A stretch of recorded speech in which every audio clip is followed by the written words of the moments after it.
রাধে রাধে বন্ধুরা, আমি স্বাতী। আমি চলে এলাম আমার বাড়িতে জন্মাষ্টমী পুজো কিভাবে করলাম সেটাই আপনাদের সঙ্গে তুলে ধরব। প্রথমেই দেখতে পেলেন দিদিভাই আজকে রাধা কৃষ্ণের মূর্তি কিনে আনলো। এরপরে ঠাকুর ঘরে এসে মূর্তি দুটো বসিয়ে দিদিভাই প্রণাম করে নিল। তারপরে সন্ধ্যাবেলা হলে আমি আর দিদিভাই পুজো করতে বসবো। তো ঠাকুরকে আমরা আজকে রূপোর গয়না দিয়ে সাজাবো, তাই রূপোর মুকুট, কানের, গলার, হাতের মল সব কিছু কিনে নিয়ে এসেছি। কোমরবন্ধনী থেকে শুরু করে সব কিছু, আর সাথে ফুলের মালাও কিনে নিয়ে এসেছি। আমাদের বাড়ির ঠাকুর ঘরটা আমরা ফুলমালা আর বেলুন দিয়ে সাজিয়ে নিয়েছি। আর এই যে ঠাকুর বসানো হবে সেই সিংহাসনটাও সাজিয়ে নিয়েছি। আমাদের ঠাকুর প্রসাদগুলোও সাজানো হয়ে গেছে। এরপরে ঠাকুরকে আমরা স্নান করিয়ে নেব। আমি আর দিদিভাই পুজো করতে বসে পড়েছি। কাকিমা আমাদের কিছু কিছু বলে দিচ্ছিল, তো আমরা সেই রকম অনুযায়ী করছিলাম। এই যে আমাদের ঠাকুর, এবার কাকিমা বলল ঠাকুরকে পূর্ব দিক করে মুখ করে স্নান করাতে হয়, তো তাই ঠাকুরকে ঘুরিয়ে নিলাম। এরপরে প্রথমে আমরা দুধ দিয়ে স্নান করাবো ঠাকুরকে, তারপরে একটু মুছে নেব, তারপরে আবার জল দিয়ে ভালো করে স্নান করিয়ে নেব।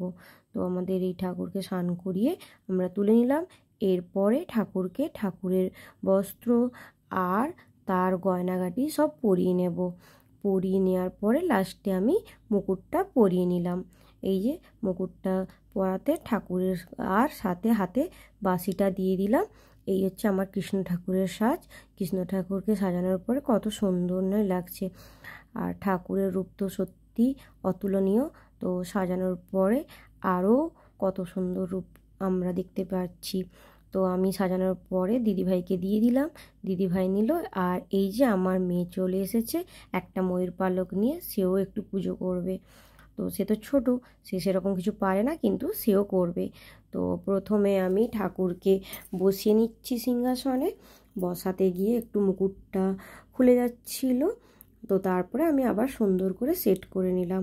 সেট করার পরে ফুলমালাগুলো দিয়ে সাজিয়ে নিলাম। আর বাজারে আজকে কত সুন্দর ছোট ছোট সব জিনিস পাওয়া যাচ্ছিল। রজনীগন্ধা ফুলের মালাগুলোও কত ছোট ছোট ছিল। প্রথমে আমরা চন্দন দিয়ে পুজোটা শুরু করলাম। আমরা তো তেমন কোনো মন্ত্র বা কিছু জানি না, তো ফুল, চন্দন, ধূপ ধুনো এইসব দিয়েই পুজো করে দিলাম। এই যে আরতি করছে আমি আর দিদিভাই দুজনে মিলে। আরতি করা কমপ্লিট হয়ে গেছে আমাদের। এরপরে এই যে আমার মেয়ে এলো, মেয়েও একটা পুজো দিয়ে দিল, ফুল দিয়ে দিল। তারপরে আমরা একটু বাতাস করে দিলাম। তারপরে ঠাকুরের আজকে একটু বই পড়তে হয়, তো বই পড়ে নিলাম, আমি পড়ে নিলাম।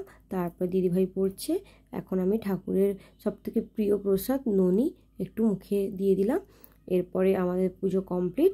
এই হচ্ছে আমাদের পুজো ছিল, আমরা এইভাবেই পুজো করেছি। কেমন লাগলো অবশ্যই কমেন্ট করে জানিও। ভালো লাগলে লাইক করো, পাশে থেকো। Bye bye.